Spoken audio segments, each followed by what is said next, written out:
이사야서 54장 10절 말씀입니다. 산들이 떠나며 언덕들은 옮겨질지라도 나의 자비는 네게서 떠나지 아니하며 나의 화평의 언약은 흔들리지 아니하리라. 너를 긍휼히 여기시는 여호와께서 말씀하셨느니라. 사랑과 자비가 풍성하신 하나님 아버지, 산이 무너지고 언덕이 옮겨질지라도 주님의 변함없는 사랑과 그 평화의 언약은 결코 흔들리지 않음을 우리에게 말씀하여 주시니 주님을 찬양합니다. 이 세상은 매일매일 변하고 우리의 삶은 불확실할 때가 많지만 주님은 언제나 동일하셔서 신실하신 사랑으로 우리를 붙들어 주십니다. 주님, 우리가 의지하던 것들이 무너질 때에도 주님의 말씀이 우리의 반석이 됨을 알게 하여 주시옵소서. 불안과 두려움이 몰려올 때에 주의 말씀으로 우리를 다시 일으켜 세워 주시고 주님이 주시는 그 참된 평화가 우리가 처해 있는 환경이 좋게 변해서가 아니라 비록 우리가 처해 있는 상황은 좋지 않을지라도 주님께서 우리와 함께 하시고 있다는 그 사실로부터 참된 평화가 있음을 깨닫게 하여 주시옵소서. 네. 아버지 하나님, 이 세상의 소식은 시시각각 변하고 우리가 기대하거나 우리가 계획한 대로 잘 되지 않을 때가 많이 있음을 고백합니다. 전혀 우리의 생각지 못한 그러한 소식들이 들려오기도 하고 사건과 사고가 일어나기도 하고 우리의 가족이나 우리의 비즈니스나 살아가는 환경, 형편, 이 모든 것 가운데에서 우리가 전혀 예상하지 못했던 일들이 우리에게 펼쳐질 때도 있습니다. 하지만 주님의 긍휼과 자비는 그 모든 순간에도 우리를 떠나지 않으심을 우리가 믿습니다. 이 시간 우리의 마음을 잠잠케 하여 주시고 주께서 우리와 항상 가까이 계심을 깨닫게 하여 주시옵소서. 우리가 예수님을 믿는 그 믿음으로 인해 주님과 연합되어 있다는 그 복된 현실을 우리가 자각할 수 있도록 도와주시옵소서.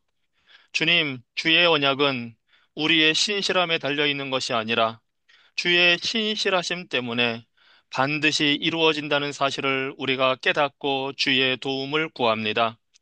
길이 보이지 않을 때에도 주님을 신뢰하며 걷게 하여 주시고 우리의 영적인 시야가 어두워질 때에도 주님의 약속을 붙들게 하여 주시옵소서. 주님의 사랑은 영원하며 주님이 주시는 평화는 변함이 없으니 주님의 긍휼이 결코 실패하지 않음을 확신하며 담대하게 서게 하여 주시옵소서. 그래서 오늘도 우리가 주의 말씀을 공부할 때에 그 주시는 진리의 말씀이 성령 하나님의 역사하심으로 우리 마음에 새겨지게 하여 주시고 우리의 삶이 그 평화의 언약 안에서 주님을 찬양하며 살아갈 수 있도록 도와주시옵소서. 예수 그리스도 이름으로 기도합니다. 아멘. 아멘. 자, 오늘은 창세기 33장을 우리가 함께 보도록 하겠습니다.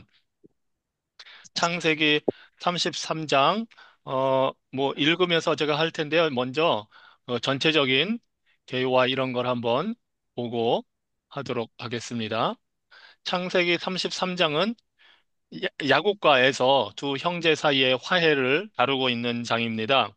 32장에서 야곱이 씨름을 하면서 하나님을 만나서 변화된 후에 형 에서와 화해를 하게 되는데 그래서 33장의 주제는 이 화해가 하나님의 은혜로 이루어진다는 사실을 보여주고 있습니다. 32장에서 야곱이 변화된 것이 하나님의 은혜로 이루어졌다면 이제 형과의 화해 역시 하나님의 은혜로 이루어지는 것을 우리가 보게 됩니다.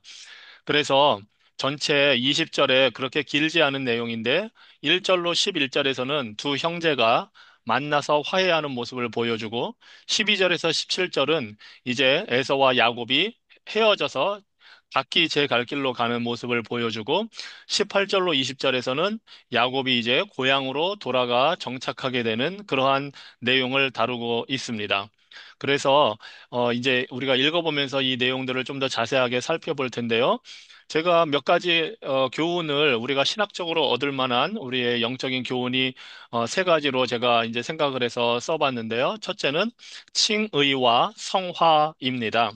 야곱의 이 모습, 하나님의 은혜로 변화되고 하나님의 은혜로 화해하게 되는 이 모습 가운데에서 칭의와 성화의 모습을 우리가 볼 수가 있습니다. 그리고 또 화해는 은혜로 이루어진다는 사실, 이 교훈을 통해서 우리에게 하나님께서 원하시는 것이 무엇인가를 우리가 또 살펴보려고 하고요. 32장에서 이제 야곱이 하나님을 만나서 씨름하면서 하나님의 얼굴을 보았다는 장면이 나오는데 그것을 또 33장에 보면 야곱이 언급을 하고 있습니다. 그 정도로 하나님을 만나서 하나님의 얼굴을 보았다 하는 것이 매우 중요하기 때문에 이 의미가 무엇인지도 살펴보도록 하겠습니다. 그리고 지난주에도 이 지도를 보여드렸는데 매우 지금 32장, 33장, 34장, 35장 다 매우 중요한 배경이 되는 지도입니다. 처음에 브엘세바에서 출발해서 베델에서 고향을 떠나면서 하나님을 만나고 하란으로 가서 20년 동안 여기에서 이제 생활을 하다가 고향으로 돌아오게 됩니다. 미스바에서 라반과 조약을 맺고 라반은 고향으로 돌아가고 야곱은 계속 진행을 해서 마하나임이라는 데서 32장에 보면 하나님의 군대를 만나게 되고 이 야복강을 건너서 이제 이 야복강가에서 씨름을 하고 하나님의 얼굴을 보았다는 의미로 브니엘이라는 이제 명칭을 붙이고 바로 이곳에서 이제 남쪽에서 이렇게 올라온 에서와 만나서 오늘 화해를 하게 됩니다. 그리고 그 다음에는 헤어져서 숫곳이라는 데로 갔다가 세겜에 정착하고 이 세겜에서 일어나는 사건이 34장의 중요한 사건이 됩니다. 매우 중요한 사건이고 중요한 장소이고요. 결국은 처음에 하나님을 만났던 이 베델로 돌아가는 것이 야곱이 가야 할 그 종착지입니다. 즉, 하나님의 부름을 받고 하나님을 만났던 그곳으로 돌아가는 것. 바로 이것이 이 여정이 우리 인생길이라고도 할 수가 있습니다. 이러한 여정을 떠나서 베델로 돌아가기까지 이 지명들이 있는 곳에서 야곱이 겪는 일들이 오늘 33장과 34장에 이제 계속 펼쳐지게 됩니다. 자, 그러면 33장 말씀을 읽고 이 내용들을 우리가 좀 더 구체적으로 살펴보도록 하겠습니다. 창세기 33장 1절부터 제가 읽도록 하겠습니다. 여러분들도 성경을 보시면서 함께 하시기 바랍니다. 야곱이 눈을 들어 에서가 400명의 장정을 거느리고 오고 있는지라 그의 자식들을 나누어 레아와 라헬과 두 여종에게 맡기고 여종들과 그들의 자식들은 앞에 두고 레아와 그의 자식들은 다음에 두고 라헬과 요셉은 뒤에 두고 자기는 그들 앞에서 나아가되 몸을 7번 땅에 굽히며 그의 형 에세에게 가까이 가니 에서가 달려와서 그를 맞이하여 안고 목을 어긋 맞추어 그와 입 맞추고 서로 우니라. 에서가 눈을 들어 여인들과 자식들을 보고 묻되 너와 함께한 이들은 누구냐? 야곱이 이르되 하나님이 주의 종에게 은혜로 주신 자식들이니이다. 그때 여종들이 그의 자식들과 더불어 나와 절하고 레아도 그의 자식들과 더불어 나와 절하고 그 후에 요셉이 라헬과 더불어 나와 절하니 에서가 또 이르되 내가 만난 바 이 모든 때는 무슨 까닭이냐? 야곱이 이르되 내 주께 은혜를 입으려 함이니이다. 에서가 이르되 내 동생아 내게 있는 것이 족하니 네 소유는 내게 두라. 야곱이 이르되 그렇지 아니하니이다. 내가 형님의 눈앞에서 은혜를 입었사오면 청하건대 내 손에서 이 예물을 받으소서. 내가 형님의 얼굴을 배운즉 하나님의 얼굴을 본 것 같사오며 형님도 나를 기뻐하심이니이다. 하나님이 내게 은혜를 베푸셨고 내 소유도 족하오니 청하건대 내가 형님께 드리는 예물을 받으소서 하고 그에게 강권함에 받으니라. 에서가 이르되 우리가 떠나자 내가 너와 동행하리라. 야곱이 그에게 이르되 내 주도 아시거니와 자식들은 연약하고 내게 있는 양떼와 소가 새끼를 데리고 있은즉 하루만 지나치게 몰면 모든 떼가 죽으리니 청하건대 내 주는 종보다 앞서 가소서. 나는 앞에 가는 가축과 자식들의 걸음대로 천천히 인도하여 세일로 가서 내 주께 나아가리이다. 에서가 이르되 내가 내 종 몇 사람을 네게 머물게 하리라. 야곱이 이르되 어찌하여 그리하리이까 나로 내 주께 은혜를 얻게 하소서 하매 이 날에서는 생일로 돌아가고 야곱은 숫곳에 이르러 자기를 위하여 집을 짓고 그의 가축을 위하여 우릿간을 지었으므로 그 땅 이름을 숫곳이라 부르더라. 야곱이 밧단 아람에서부터 평안히 가나안 땅 세겜 성읍에 이르러 그 성읍 앞에 장막을 치고 그가 장막을 친 밭을 세겜의 아버지 하몰의 아들들의 손에서 백크시타에 샀으며 거기에 제단을 쌓고 그 이름을 엘 엘로헤 이스라엘이라 불렀더라. 아멘. 여러분이 이 33장을 읽으면서 계속 반복되어 나오는 단어가 아마 들어왔을 겁니다. 그게 바로 은혜라는 단어입니다. 자주 특히 이 야곱의 그 말 중에서 형을 만나서 이야기하는 가운데 은혜가 계속 나옵니다. 하나님의 은혜도 얘기하고 형에게도 또 은혜를 얻고자 합니다. 어, 이게 바로 우리 삶에 정말 필요한 것이 무엇인가를 보여줍니다. 이 굉장히 중대한 시기에 야곱에게 정말 필요한 것은 은혜였습니다. 32장에 하나님을 만나 하나님의 얼굴을 보고 씨름하고 살아남은 것이 바로 은혜였고 그 하나님이 야곱의 이름을 이스라엘로 바꿔주고 복을 주신 것도 은혜였는데 형을 만나면서도 여전히 야곱은 은혜가 필요했습니다. 우리 모두가 사실 그렇습니다. 뭐, 이렇게 그냥 평범하게 살아갈 때는 그 은혜를 우리가 잘 누리지도 못하고 은혜가 필요하다는 사실을 그렇게 잘 깨닫지는 못합니다. 그런데 야곱처럼 중대한 고비가 닥쳐오고 형과 화해를 해야 하는 형편, 형과 싸움을 벌이느냐 아니면 형과 화해하고 정상적인 평안한 삶을 누리느냐 하는 절체절명의 순간에 정말 야곱이 필요했던 게 은혜라는 사실을 보게 됩니다. 우리 역시 마찬가지입니다. 평범하게 살 때는 이 은혜가 얼마나 소중한지를 잘 모릅니다. 하지만 인생에 어려움이 닥치고 고통이 닥치고 생각지 못한 일이 일어날 때 건강에 문제가 생기고 가족에게 어려운 일이 닥치고 우리 비즈니스에 여러 가지 어려운 일이 닥칠 때 우리는 하나님의 은혜가 정말 필요하다는 사실을 깨닫게 됩니다. 그럴 때 정말 하나님의 도움과 은혜가 필요하고 야곱의 경우는 어떻게 보면 그 형의 공격, 형의 그 자신을 죽이려고 하는 막연한 두려움으로부터 구원이 필요한 그 시점에 그래서 은혜가 필요했는데 우리들도 살아가면서 정말 은혜가 필요합니다. 우리 삶의 문제로부터 해결받는 은혜도 필요한데 무엇보다도 우리의 영적인 측면에서 은혜가 필요하다는 사실을 우리가 기억을 해야 됩니다. 삶이 편안하고 잘 평범하게 흘러갈 때 우리가 은혜가 필요하다는 사실을 잘 모르는 것처럼 영적으로도 우리 삶이 괜찮으면 은혜가 필요하다고 여기지 않을 때가 사실 많이 있습니다.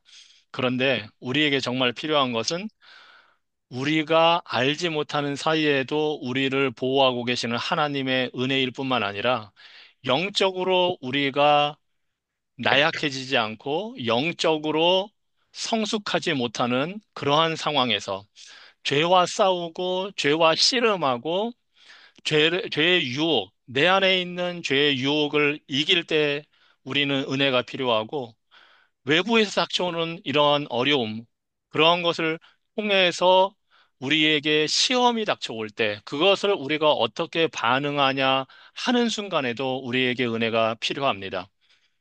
어려운 일이 생기고 몸이 아프고 힘들면 사실 우리는 자연적으로 본능적으로 짜증도 내고 인간적으로 하는 것이 우리의 인간의 모습입니다. 그러할 음, 때에 그러한 반응이 우리의 마음과 영적인 상태를 나타냅니다. 삶의 도전이 올 때에 어떻게 반응하느냐 하는 것이 우리 안에 마음, 생각, 영적인 모습을 그대로 드러냅니다. 그래서 우리는 정말 하나님의 은혜가 필요합니다.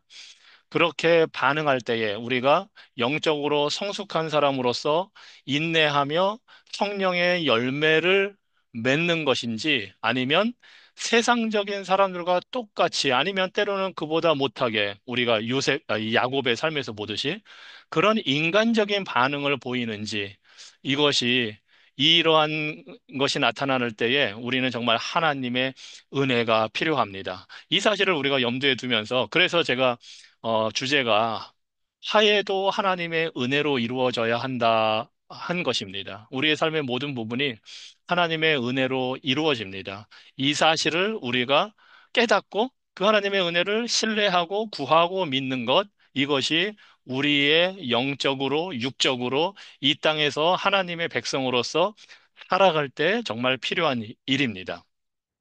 자, 1절부터 이렇게 쭉 이렇게 그냥 훑으면서 보겠습니다. 1절 보면 이제 400명을 데리고 해서 형이 오니까 자식들을 이렇게 나누어서 막 한 번에 다 만나러 가는 게 아니라 여종들과 그 자식들부터 차례차례 형을 만나도록 합니다.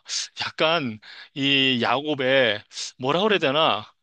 어, 여차하면 도망갈 수도 있다는 그런 생각이 들어있는 것 같습니다. 왜냐하면 그러니까 여종들의 자식을 맨 앞에 뒀다고 합니다.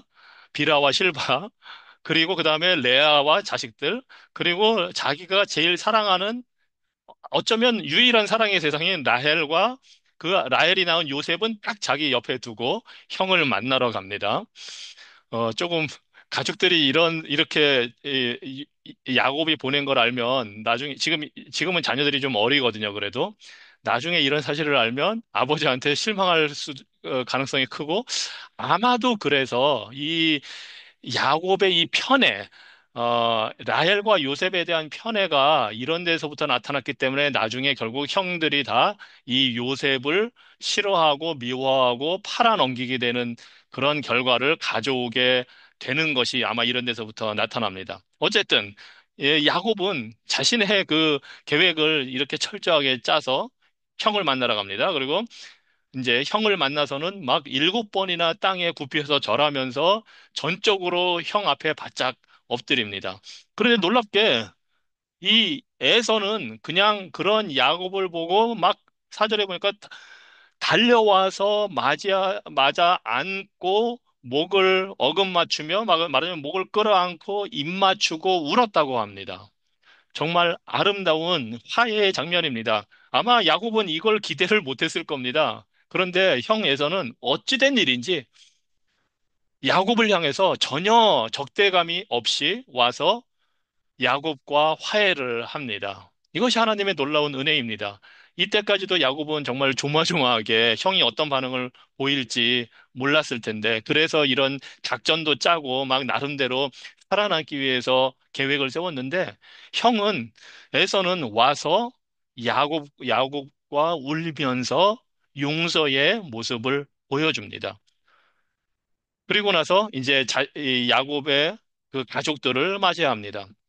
이 사람들이 다 누구냐 할 때 야곱이 하나님께서 주의 종에게 은혜로 주신 자식들입니다 하고 자신을 주의 종이라고 예서 앞에서 이렇게 자신을 낮춥니다.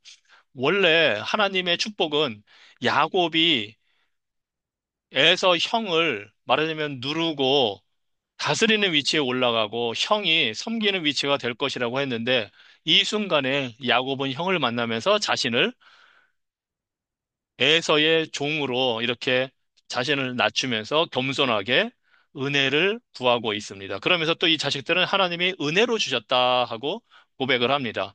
이렇게 해서 이제 화해가 이루어지게 됩니다. 자식들과 가족을 다 에서에게 이제 소개를 하고 그러면서 또 이제 야곱이 데리고 있는 이 가축이나 재산을 보면서 물어보니까 에서가 이것도 은혜로 하나님께서 주셨다 합니다.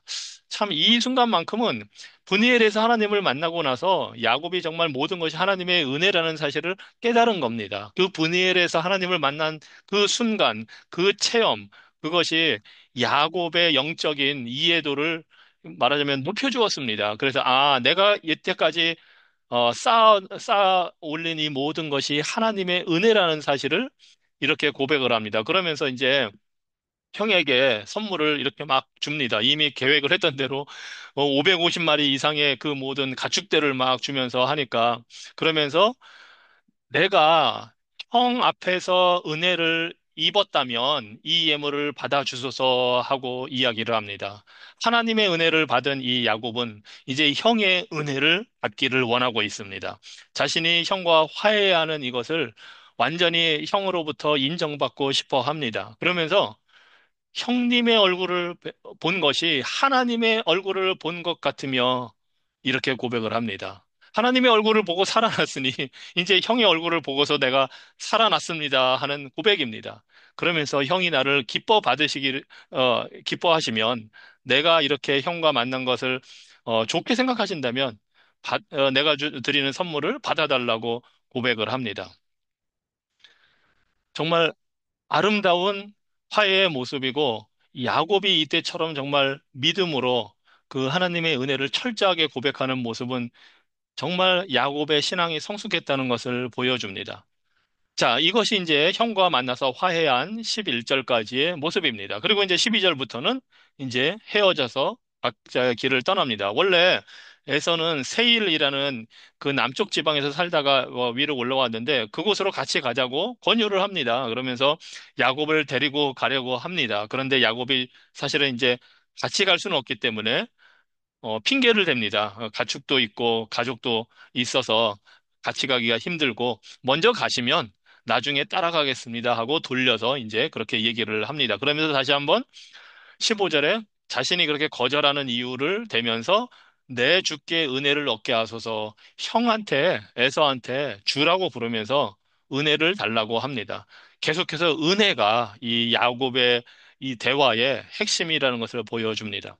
자, 그러면 왜 야곱이 에서를 따라가지 않았는지 아니 화해를 했으면 뭐 같이 가서 좀 살아도 될 텐데 그렇게 하지 않은 이유가 무엇인지를 우리가 생각해 볼 필요가 있습니다. 왜냐하면 야곱이 가야 할 곳은 가나안 고향입니다.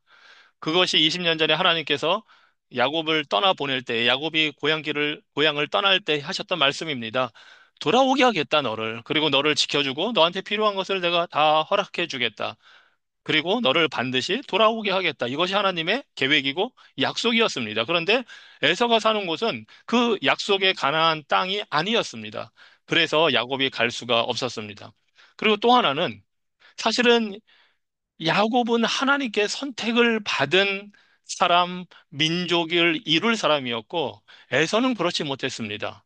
즉, 야곱은 믿는 자였고, 에서는 믿음의 사람이 아니었기 때문에 아무리 형제 사이라고 해도 더 이상은 영적으로 하나가 될 수 없었기 때문에 말하자면 의와 불법이 함께 할 수는 없기 때문에 비록 화해를 했을지라도 아니 화해는 반드시 해야 되지만 영적인 신앙생활을 같이 할 수는 없었습니다.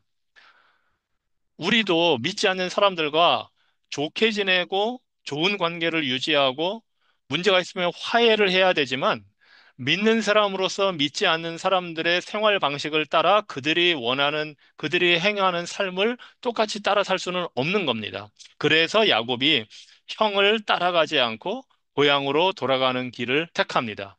그런데 좀 그 과정이 약간 아쉽지요. 왜냐하면 이렇게 하나님의 은혜를 철저하게 체험했다면 형한테 부드럽지만 정직하게 사랑 안에서 자신이 왜 고향으로 가야만 하는지를 밝힐 수도 있는데 야곱은 계속 좀 둘러댑니다.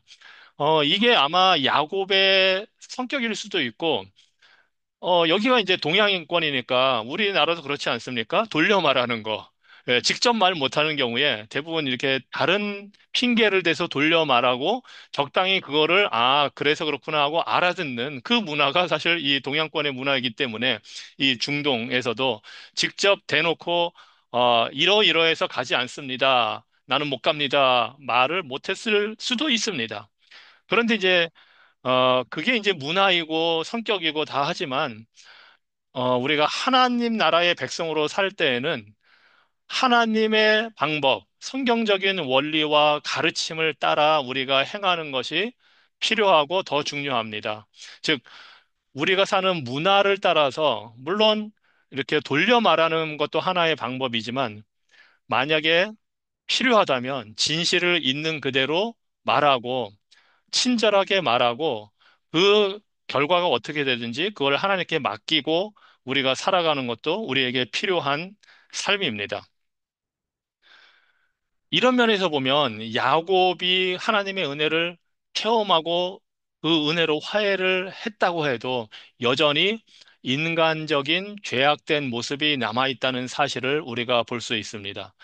이미 하나님이 야곱을 이스라엘이라고 이름을 바꿔주셨지만 여전히 야곱에게는 이스라엘인 측면도 있고 야곱, 예전의 모습, 옛사람의 모습도 있는 겁니다. 옛사람과 새사람, 겉사람과 속사람의 모습이 이 야곱에게 여전히 있습니다.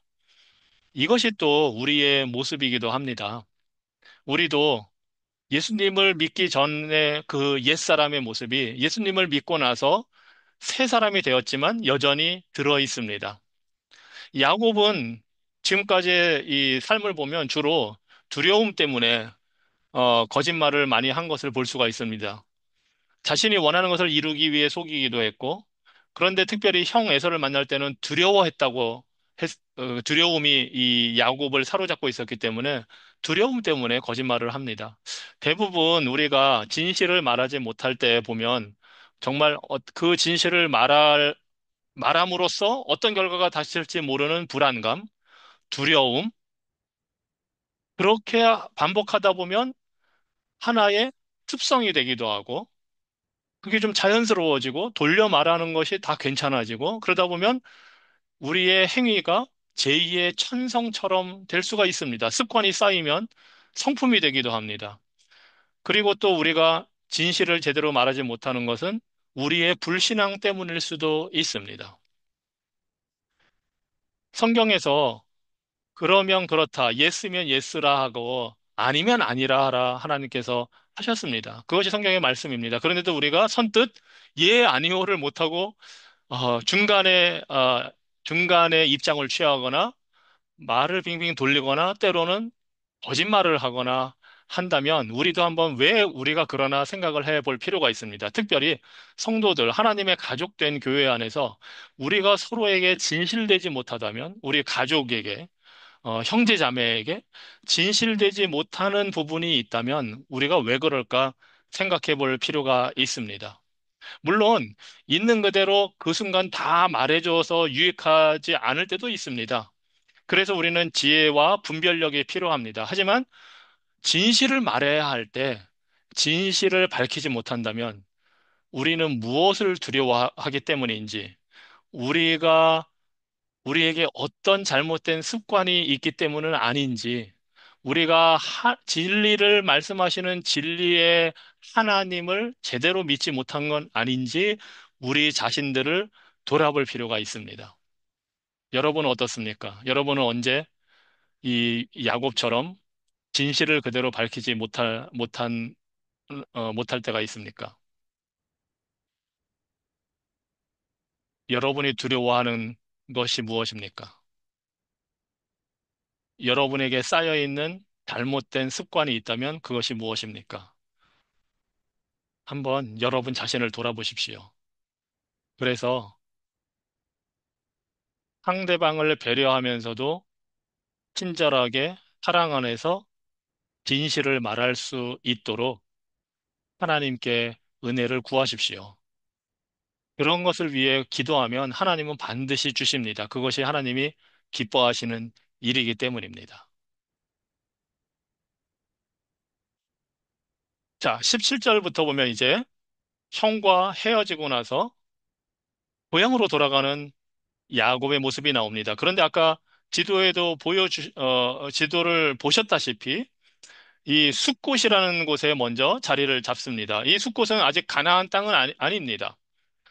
거기에서 가축을 위하여서 우리간을 짓고 숫곳이라 불렀는데 그 숫곳이 뜻이 초막, 장막 그런 겁니다. 말 그대로. 그리고 이곳에서 어느 정도 지내다가 그 다음에 이제 드디어 가나안 땅으로 들어가게 됩니다. 그리고 이제 이 숫곳이라는 이름이 그 성경에서 그 유대인들이 절기를 세 가지 중요하게 지키는 게 있는데 그 중에 하나가 이제 6월절이고, 그 다음에 오순절 77절이고, 그 다음에 추막절, 장막절입니다. 이 6월절과 오순절은 봄에 이제 하게 되고, 6월절은 이제 출애굽할 때 양을 잡아서 그 피로 바르고 나와서, 어, 출애굽하게 된 것을 기념하는 거고, 그때로부터 이제 77절, 즉 49일 후에 오순절, 첫 보리를 바치고 하는 수확을 바치는, 그리고 또 하나님의 계명을 받은 것을 기념하는 오순절이 되고, 가을에 이제 이 초막절, 장막절을 기념하게 됩니다. 이 초막절, 장막절은 이스라엘 백성이 40년간 광야 생활할 때에 살았던 삶을 돌아보면서 하나님의 은혜를 이제 기념하기 위해서 초막절, 장막절이라고 하는데, 왜냐면 살던 집에서 지금도 보면 유대인들이 나가서 자기 뒷마당이나 이런 데다가 헛강 같은 걸 지어놓고, 말하자면 장막을 하나 조그만 걸 만들어 놓고 거기에서 생활을 합니다. 그 초막절, 장막절, 그것을 숫꽃이라고 합니다. 왜냐하면 이 숫꽃의 뜻이 초막절이기 때문에. 그리고 유대인들의 달력에 따르면 그게 벌써 10월 아마 초, 중순경에 이거를 7일 동안 합니다. 그래서 전 세계에 있는 유대인들이 철저하게 지키는 사람들은 이 성경에서 가르치는 대로 요거를 합니다. 그게 이제 이 숫꽃이라는 바로 요 지명, 이 야곱이 자리 잡았던 거기서부터 이제 따온 겁니다. 자, 그리고 나서 이제 세겜으로 가서 세겜에 또 장막을 치고 거기에서는 아예 땅도 사고 밭도 사고 하나님 앞에 제단을 쌓고 예배를 드리며 그곳에 이제 거주를 하게 됩니다. 이 세겜이 이스라엘 역사에서 앞으로 이제 중요한 역할을 하게 됩니다. 여호수아가 이스라엘 백성들을 데리고 가나안 땅으로 들어가서 정복한 다음에 그곳에서 죽기 전에 마지막 연설을 한 곳이고 또 요셉의 유해가 거기에 묻히게 되고 나중에 이 세겜이 신약 성경에서도 이제 언급이 됩니다. 직접적인 이름은 언급이 되지 않지만 요한복음 4장에서 예수님이 사마리아를 방문하실 때 수가성에 있는 여인을 우물가에서 만나시는데 그 수가라는 곳이 바로 이 세겜 이거나 바로 그 근처에 있는 곳입니다. 그래서 거기에서 예수님이 사마리아 여인과 대화를 할 때 그 사마리아 여인이 야곱의 우물을 얘기를 합니다. 야곱이 이곳에서 우물을 팠다. 바로 여기입니다. 그래서 그곳에 이제 야곱이 예수님 오시기 1900년 전에 이곳에 자리를 잡은 곳입니다. 그리고 성경에 보면 여기에 평안하게 그곳으로 돌아갔다고 이제 평안히 가나안 땅 세겜에 돌아갔다 이렇게 말을 합니다. 하나님의 은혜로 변화된 야곱이 은혜로 화해를 하고 이제 걱정 없이 형 에서와의 그 싸움에 대한 걱정 없이 형의 복수에 대한 걱정 없이 편안하게 평안하게 돌아온 이 상황을 보여줍니다. 그런데 흥미롭게 이 평안이 돌아왔다 하는 이 히브리어 말에는 무사히 돌아왔다, 안전하게 돌아왔다라는 뜻도 있지만 놀랍게도 정직하게 돌아왔다, 정직하게, 진실하게 이런 뜻도 들어 있습니다. 야곱의 생애와 야곱의 이름을 생각하면 놀라운 이 단어입니다. 평안이 돌아왔다는 게 단순히 무사히 돌아왔다는 것뿐만 아니라 이제 야곱이 20년 전에 그 형을 속이고 말하자면 복을 쟁취해서 떠났던 그 야곱이 아니라 이제는 정직하게 진실한 사람으로 돌아왔다는 것을 은연중에 보여주는 표현이기도 합니다. 외적으로 평안을 얻었을 뿐만 아니라 야곱은 내적으로 그의 성품과 마음이 이제 속이는 자에서 하나님을 만나고 나서 은혜로 변화받고 돌아온 모습을 보여줍니다. 이것이 하나님의 은혜입니다. 하나님의 은혜는 외적인 상황을 변화시킬 뿐만 아니라 이 경우에는 하나님께서 에서를 변화시켰지요. 에서에게 언제 어떻게 그런 변화가 일어나는지는 모릅니다. 에서는 20년 전에는 야곱을 죽이려고 했습니다. 그래서 야곱이 도망을 갔거든요. 그런데 단순히 세월이 지났기 때문에 에서가 변했다고만은 볼 수 없는 게 때로는 사람들이 평생을 원한을 마음에 품고 살고 복수하려 하기 때문에 이게 단순히 에서가 스스로 깨달은 건지 그런 설명은 성경에 없습니다. 하지만 놀라운 것은 에서가 야곱을 환영하고 화해한 모습을 보면 정말 하나님의 은혜입니다. 그래서 하나님은 은혜로 에서라는 적대자를 변화시켰을, 변화시켜 준 것을 봅니다. 그런데 하나님의 은혜는 그런 환경만을 변화시키는 게 아니라 바로 하나님이 택한 사람들, 바로 우리들의 내면을 변화를 시켜 줍니다. 이것이 야곱에게서 나타난 겁니다. 외적인 상황만 좋게 바뀌었을 뿐만 아니라 야곱의 성품, 성격, 마음, 행각도 속이는 자에서 정직하고 진실된 자로 변화시키는 것. 이것이 하나님의 은혜입니다. 여러분은 어떤 면에서 이러한 하나님의 은혜를 받고 싶습니까? 여러분 주변의 상황이 변화되기를 원하는 분도 있을 겁니다. 뭐, 가족, 경제적인 부분, 건강, 비즈니스, 이런 면에서 변화를 원하는 분도 있을 거고, 그걸 위해서 하나님의 은혜를 간구할 수 있습니다. 하지만 그런 외적인 변화도 우리에게 필요하지만 무엇보다 우리에게 필요한 건 내적인 변화일 겁니다. 여러분 삶에서 여러분의 마음과 생각에서 내적인 부분에서 변화돼야 할 부분이 있다면 그것이 무엇입니까? 야곱은 속이는 자였기 때문에 그 부분이 변화될 필요가 있었습니다. 여러분은 어떤 부분에서 변화될 필요가 있습니까? 어떤 부분에서 하나님의 은혜를 원하십니까? 여러분의 신앙에 있어서, 영적인 삶에 있어서, 가령 우리가 목장 모임을 통해서 성령의 9가지 열매를 우리가 한 달에 하나씩 보고 있는데, 그런 성령의 열매 중에서 여러분이 아마 잘 하는 부분도 있을 거고, 아직 제대로 열매를 맺지 못하는 부분도 있을 수도 있습니다. 그렇다면 여러분이 열매 맺고 싶은 부분이 무엇인지 그 부분을 하나님께 간구해서 그 부분에 열매를 맺을 수 있도록 하나님의 은혜를 구할 수가 있습니다.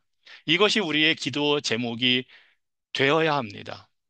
우리 안의 내적인 변화를 위해서 우리가 은혜를 간구할 수 있고 그 부분을 하나님께 올려드리면 우리의 외적인 상황만 변화시킬 뿐만 아니라 우리의 내면, 생각, 속임수, 부정적인 것, 왜곡된 것, 두려움, 근심, 걱정, 속 좁은 것, 인내하지 못하는 것, 이 모든 부분에 있어서 우리의 부족함도 하나님께서 변화시켜 주십니다.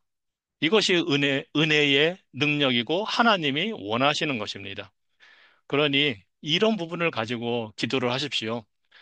내가 부족한 부분이 무엇인지 성경 말씀을 보면서 깨닫는 대로 성령의 열매 중에 부족한 부분, 또 다른 부분 우리가 성경을 읽다 보면 우리의 내적인 변화가 필요한 많은 부분들이 있습니다. 그 부분들을 깨닫는 대로 기도하시기 바랍니다. 이제 야곱은 이 세겜에서 제단을 쌓고 그 제단 쌓은 곳을 엘로헤 이스라엘 이렇게 불렀습니다. 이것은 하나님을 뜻하는 히브리어 단어입니다. 그래서 하나님, 엘로헤 하면은 누구누구의 하나님 이런 뜻입니다. 그래서 하나님, 이스라엘의 하나님 이런 뜻입니다. 즉 이스라엘은 자기 자신의 이름 아닙니까? 야곱이. 아, 이곳이 바로 나의 하나님 되신 분, 20년 전에 나를 만나주신 그 하나님이 이제 완전히 나의 하나님이시구나 하는 것을 깨닫고 고백하고 하나님께 예배를 드린 겁니다. 20년 전에 하신 그 약속을 이루어 주신 하나님이 이제 나의 하나님이다 하고 신앙 고백을 한 겁니다. 정말 많이 성숙했습니다. 20년 동안 야곱은 정말 놀라운 성장을 했습니다. 그래서 우리는 야곱이 하나님의 택함을 받고 부름을 받고 언약의 백성이 된 참된 신자라는 사실을 볼 수가 있습니다. 그리고 야곱은 하나님만을 섬겨왔습니다.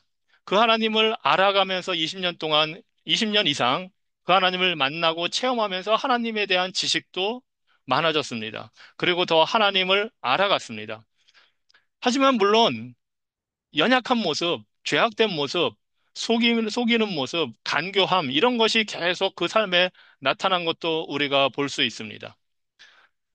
아니, 어떻게 성도라면, 택함을 받은 사람이라면 꾸준히 성장을 해야지 이렇게 들쭉날쭉 올라갔다 내려왔다 할 수가 있는가 하고 우리가 생각을 할 수 있습니다.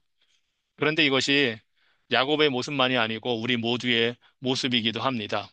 왜냐하면 우리는 칭의를 받았지만 성화를 이루어가는 과정에 있기 때문입니다.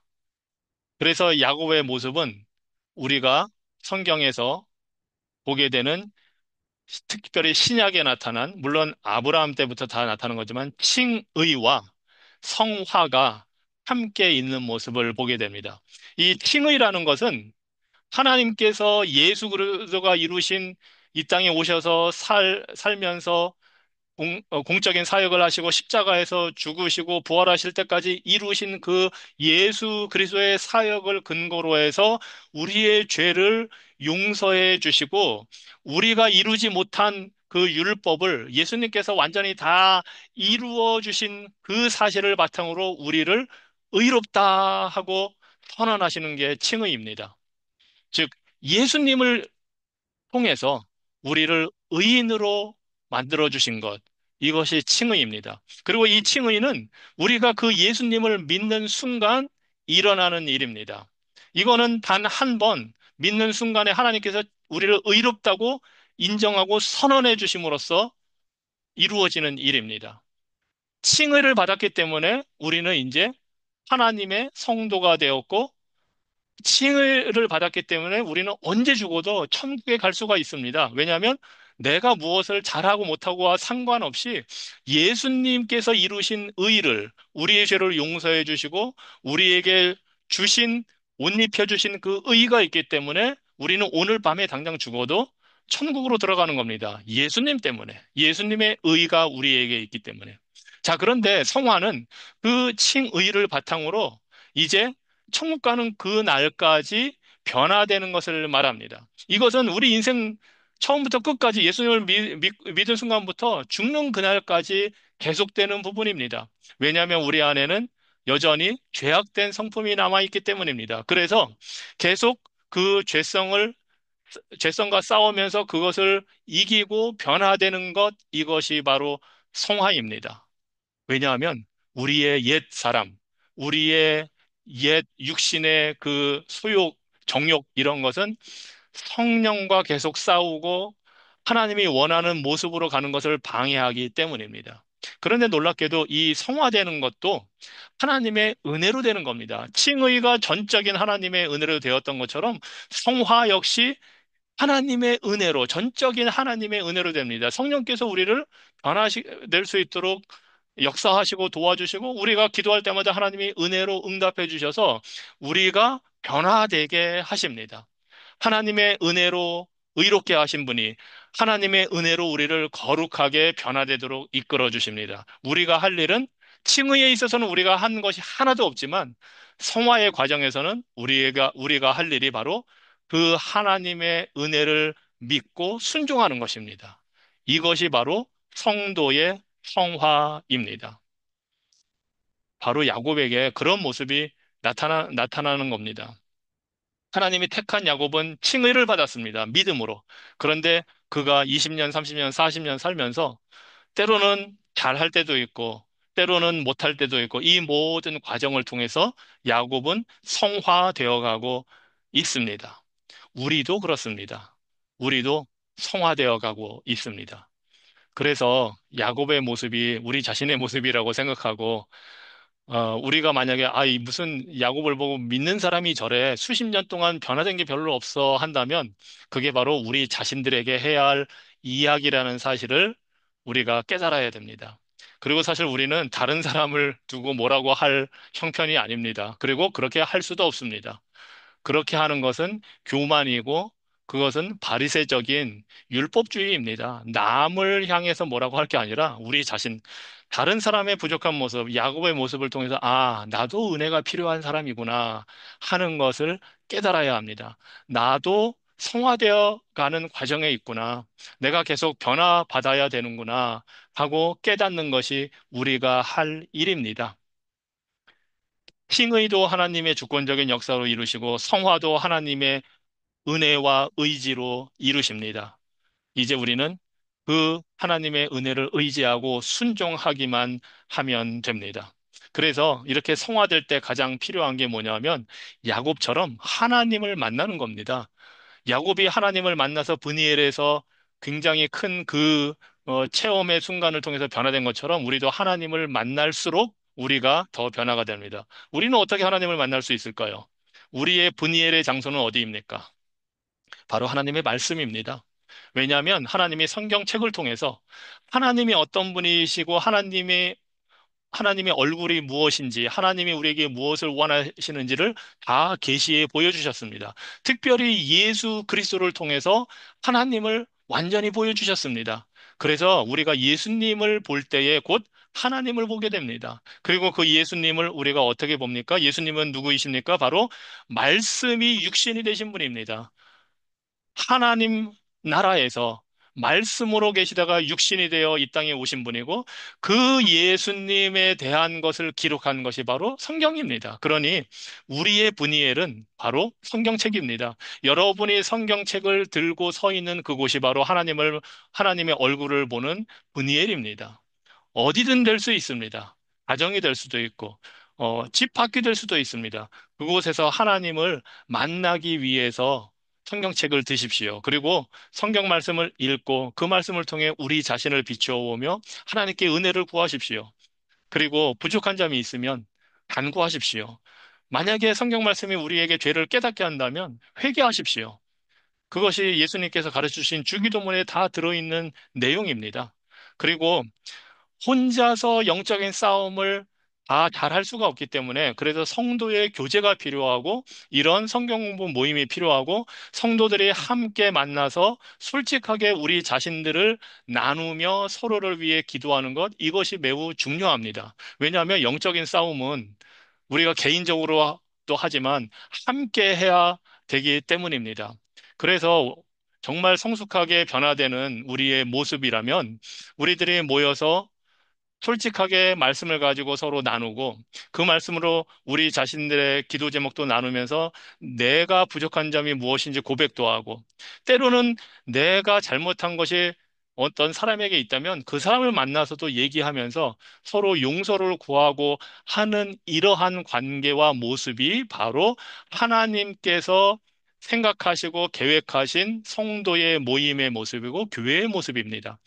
좋은 모습만 교회에 보여주려고 나오는 것이 아니라 연약한 모습, 부족한 모습도 있는 그대로 보여주고 그것을 가- 어, 있는 그대로 받아들여주고 그것을 갖고 비판하고 이걸 고쳐라 말아라 하는 것이 아니라 함께 기도하면서 서로 함께 성장할 수 있도록 어떤 사람이 고전하고 있는 문제가 있고 죄가 있다면 씨름하는 죄가 있다면 그것을 위해서 함께 기도하고 그 사람을 보면서 내가 더 우월하다고 하는 잘못된 교만을 가지는 것이 아니라 함께 두려워하며 함께 신앙이 성숙할 수 있도록 죄도 고백할 수 있는 모습, 이것이 참된 성도의 모습입니다.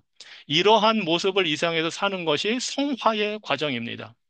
교회가 서로의 연약한 점을 있는 그대로 받아들여주고 용납하고 가려주고 기도하고 권면하면서 함께 할 수 있을 때에 예수님이 기뻐하는 모습이고 사실은 그러한 모습이 사도행전에 그래서 나타나 있는 모습이기도 합니다. 사도행전은 교회 안에서 일어났던 일들을 가감없이 보여주고 있지 않습니까? 아나니아와 삽비라가 성령을 속이다가 죽은 모습도 그대로 보여줍니다. 교회는 좋은 것만을 보여주는 곳이 아닙니다. 성경이 얼마나 적나라하게 정직합니까? 하나님은 우리가 어떤 존재인지를 다 알고 계시고, 그래서 우리가 서로를 용납하고 용서하라고 하시는 것입니다. 그런 우리를 하나님이 용서하시고 용납하시고 받아주셨으니 우리도 서로를 용납하고 서로를 용서하고 화해할 때에 그것이 바로 하나님이 원하는 성숙한 성도의 모습입니다.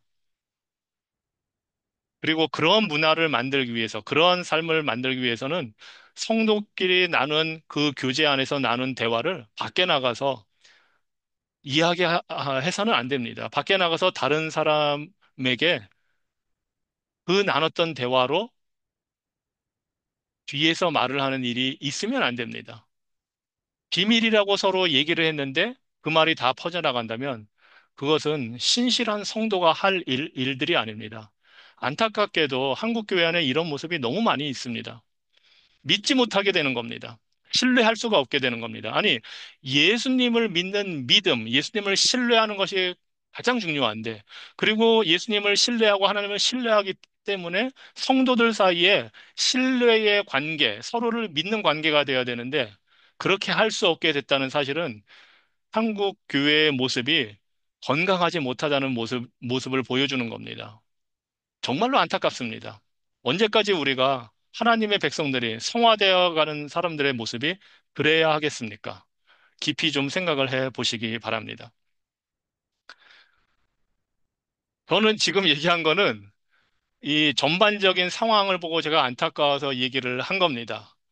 혹시나 나 들으라고 하는 소리인가 하고 그런 마음이 드신다면 하나님이 깨달음을 주시는 순간입니다. 자, 화해는 하나님이 이루신다는 것을 보여주고 있습니다. 우리는 믿음이 부족해도 하나님이 화해를 이루어 주십니다. 야곱은 부족했지만 하나님이 형 에사와 화해하도록 상황을 변화시켜 주셨고 야곱의 마음을 변화시켜 주셨습니다. 그것이 하나님의 일이었기 때문에 에서가 달려와서 그렇게 야곱을 끌어안고 울었던 겁니다. 야곱은 자신이 하나님과 혼자서만 싸웠다고 생각했지만 사실은 하나님이 이미 에서와 싸워서 에서를 변화시켜 주셨습니다. 자, 이러한 화해의 모습 속에서 우리가 야곱의 모습을 좀 볼 필요가 있습니다. 아까도 말씀드렸지만 야곱은 굉장히 형 앞에서 자신을 낮추고 형한테 화해의 선물을 하고 막 형의 얼굴을 보면서 하나님의 얼굴을 본 것 같다고 누구에게는 과장처럼 들릴 수 있지만 그게 아마 진심이었을 겁니다. 자신을 죽이려고 형이 했다고 생각했는데 이 형을 보고 살아남았기 때문에 그 은혜를 받았다고 생각을 합니다.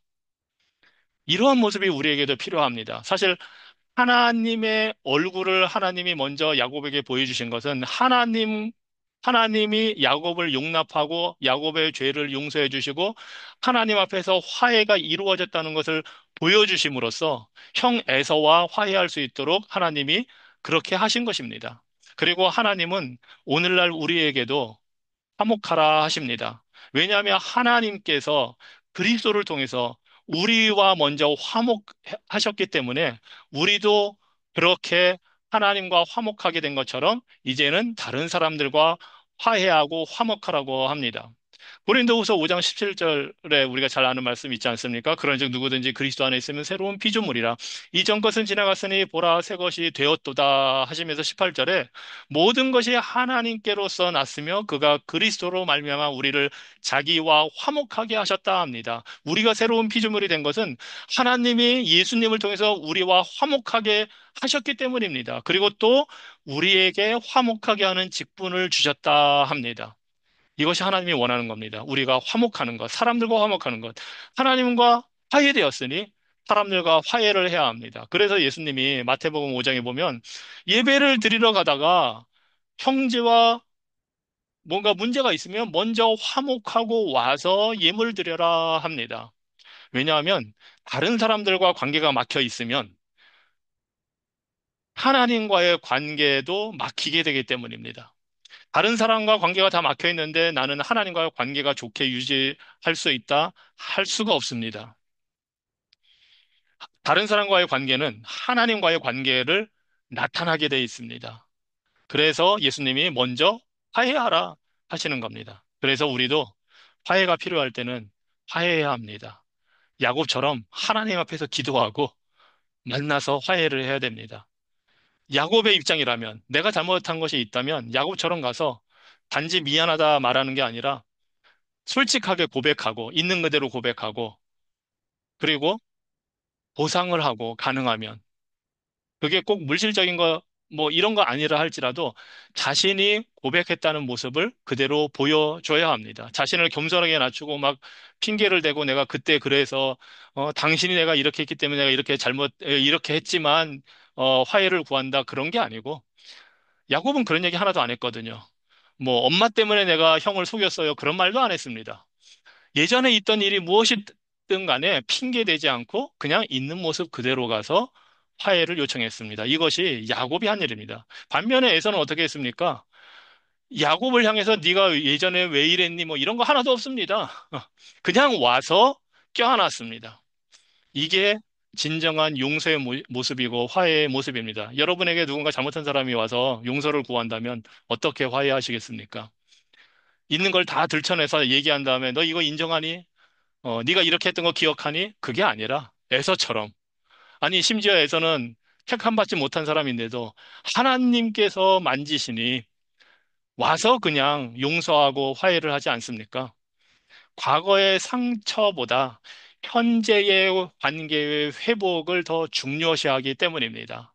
우리는 과거의 잘못을 일일이 들춰내지 않아도 하나님께서 다 알아서 처리하시고 이루어 주시고 화해한다는 것을 믿고 심지어 내 속이 쓰릴지라도 아직 내 자존심이 허용을 안 해도 그 부분이 바뀌면 용서할 수 있습니다. 그런데 이렇게 화해할 때 좀 쉽게 되지 않은 경우가 있습니다. 상대방이 나한테 잘못한 걸 용서를 구하지 않을 때도 뻔뻔하게 있는데도 내가 그를 용서해야 하는가, 화해해야 하는가 하는 문제가 생길 수도 있습니다. 용서해야 합니다. 화해해야 합니다. 그리고 결과는 하나님께 맡기면 됩니다. 그 사람이 나에게 잘못을 구하든 구하지 않든 상관없이 내가 용서할 수 있다는 것은 내가 하나님의 그 은혜를 받았다는 것을 보여줍니다.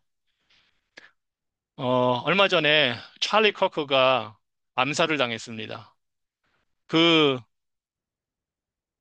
장례식에서 찰리 커크의 부인인 에리카 커크가 공개적인 자리에서 울먹이면서 자신의 남편을 죽인 범인을 용서했습니다. 그게 쉬운 일이었겠습니까? 하지만 용서했습니다. 이것이 하나님의 백성들이 보이는 자세입니다. 물론 에리카 커크가 용서해도 그 범인은 법에 따라서 처형받을 겁니다. 사형을 당할 수도 있습니다. 그 법적인 처리와 상관없이, 결과와 상관없이 에리카는 용서를 했습니다. 이것이 우리가 할 일입니다. 결과는 하나님께 맡기고 우리는 용서하는 것. 왜냐하면 하나님께서 신명기에서 원수 갚는 일과 보복하는 일은 내게 있다 하셨습니다. 그리고 로마서에서 사도 바울도 아무에게도 악을 악으로 갚지 말고 친히 원수를 갚지 말고 하나님의 진노하심에 맡겨라 합니다. 왜냐하면 이 신명기에서 말씀하신 대로 원수 갚는 것이 내게 있으니 내가 갚으리라 하나님께서 말씀하셨기 때문입니다. 우리가 원수를 직접 갚을 이유도 필요도 전혀 없습니다. 여러분이 화해할 대상은 누구 혹시 있습니까? 남편일 수도 있고, 아내일 수도 있고, 자녀일 수도 있고, 이웃집 사람일 수도 있고, 한때는 친했던 친구일 수도 있고, 직장의 동료일 수도 있고, 교회의 교인일 수도 있습니다. 내가 용서를 구해야 할 상황일 수도 있고, 용서를 해줘야 할 사람일 수도 있습니다. 그들과 화해할 수 있도록 하나님께 은혜를 구하십시오. 기도하십시오. 그리고 여러분 주변에 아는 사람들 중에 이 문제로 고민하고 씨름하는 사람이 있다면 그 사람을 위해서도 기도하실 수가 있습니다. 야곱은 하나님의 얼굴을 보고 은혜를 체험하고 살았습니다. 우리도 말씀을 통해서 하나님의 얼굴을 항상 대할 것이지만 장차 모든 인류가 하나님의 얼굴 앞에 서게 될 날이 있음을 알아야 합니다. 마지막 심판 때에 예수님께서 다시 오실 때에 우리는 하나님 앞에 서야 합니다. 계시록 20장에 이렇게 말씀합니다. 또 내가 크고 흰 보좌와 그 위에 앉으신 이를 보니 하늘 보좌, 그 위에 계신 하나님. 또 내가 보니 죽은 자들이 물은 데서 오고 그 보좌 앞에 섰는데 모든 죽은 자들이 뭐 믿건 안 믿건 상관없습니다. 다 부활해서 부활의 몸을 입고 그 심판대 앞에 서게 됩니다. 그런데 거기에 책들이 펴 있고 죽은 자들이 자기 행위를 따라 책들에 기록된 대로 심판을 받는다 합니다. 우리 모든 인류는 우리가 행한 모든 것이 기록된 책 앞에 하나님 앞에 심판대 앞에 서야 합니다. 거룩하신 하나님 앞에 죄인으로 서야 합니다. 이것이 모든 인류가 맞닥뜨려야 할 일입니다. 그런데 놀랍게도 요한계시록에 보면 또 하나의 책이 있다고 합니다. 아까 말했던 그 우리의 행한 것이 모두 기록되어 있는 책, 우리가 보여주기 정말 싫은, 보여줄 수 없다고 생각하는 모든 것이 다 기록되어, 낱낱이 기록되어 있는 그 책이 있는 반면에 또 다른 책이 있으니 곧 생명책이라 합니다. 이 생명책에는 선행을 기록한 단순히 그런 것이 들어있는 게 아닙니다. 이것이 죽임을 당한 어린 양의 생명책이라고 하는데 거기에 기록되어 있는 것은 무엇이냐 하면 우리의 죄악된 행위가 아니라 바로 우리를 대신해서 의를 완성하신 예수 그리스도의 모든 의로운 행위가 기록되어 있는 책입니다. 그것이 바로 생명책입니다. 그리고 그 예수님께서 위하여 죽으시고 피 흘리신 그 믿는 자들의 이름이 그 생명책에 다 기록이 되어 있습니다. 그래서 우리는 행위의 책을 하나님 앞에 펼쳐져 있는 행위의 책 앞에서는 우리가 심판의 대상이지만 예수님의 의가 기록되어 있는 우리의 믿는 자들의 이름이 기록되어 있는 그 생명책 앞에서 우리는 구원의 확신을 얻게 됩니다. 바로 예수님을 믿는 자들은 장차 하나님의 얼굴을 볼 때에 두려워하며 심판을 걱정하는 것이 아니라 생명책에 있는 그 예수 그리스도의 의로 인해서 하나님의 얼굴을 보고 살아 영생을 누리는 그러한 은혜를 우리가 받게 됩니다. 야곱이 브니엘에서 본 하나님의 얼굴은 신약에 나타난 예수 그리스도의 얼굴을 미리 보여주는 장면입니다. 예표하는 장면입니다. 그래서 바울이 어두운 데에 빛이 비치라 하시던 하나님께서 예수 그리스도의 얼굴에 있는 하나님의 영광을 아는 빛을 우리 마음에 비추어 주셨다 합니다. 야곱이 하나님을 만났을 때 그에게 비춘 빛은 바로 예수 그리스도의 빛입니다. 사람으로 나타나신 성자 예수님의 그 얼굴 빛을 야곱이 보았고 그때 야곱에게 보여주신 예수님이 2000년 전에 이 땅에 오셔서 친히 사람들에게 보여주셨고, 이제 우리에게 영으로 보여주십니다. 그래서 예수 그리스도의 얼굴을 보고 만난 자는 심판의 두려움을 걱정할 필요가 없습니다. 예수님의 얼굴은 은혜와 진리에 비치고 우리 대신 십자가를 지신 그 사랑의 빛이 있기 때문입니다. 그리고 그 예수님을 보는 길은 오직 믿음으로 가능합니다. 믿음만이 예수님의 얼굴을 보고 하나님을 마주대하며 영원한 생명을 평안하게 누리게 됩니다. 마지막에 우리가 평안하게 누릴 때 단순히 우리는 무사히 천국에 도달하게 된 것뿐만 아니라 우리의 성품도 정직하게, 올바르게, 의롭게 변화되어 영광의 하나님을 만나게 될 것입니다. 이 은혜가 우리 모두에게 넘치기를 축원합니다. 기도하겠습니다. 하나님, 하나님의 얼굴을 보고 은혜로 살아남아 화해의 은혜를 체험한 야곱의 그 삶을 우리가 봅니다. 야곱에게 주셨던 그 은혜를 우리에게도 부어 주시옵소서. 우리가 예수님을 믿음으로 생명의 은혜를 받았으니 하나님의 얼굴을 보고 기뻐할 수 있는 자가 되도록 하셨으니 이제 우리도 하나님과 화해한 것처럼 이웃과 우리 주변에 있는 사람들과 화해할 수 있는 그러한 사람들이 될 수 있도록 은혜를 베풀어 주시고 무엇보다 우리 자신과 화해하고 우리 자신 안에 있는 변화되어야 할 부분들이 거룩하게 변화될 수 있도록 은혜 허락하여 주시옵소서. 예수 그리스도 이름으로 기도합니다. 아멘. 감사합니다, 목사님. 수고하셨습니다. 감사합니다. 예, 평안한 밤 감사합니다. 되세요.